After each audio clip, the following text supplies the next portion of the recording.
একবার এক পিচকে টোকাই বিড়াল ছিল, নাম তার ম্যাও। সে বস্তির কাছের এক ডাস্টবিনেই রাজত্ব করত।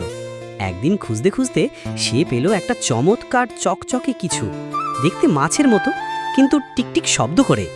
ম্যাও ভেবেছিল এটা বুঝি ফ্রাইড ফিশ।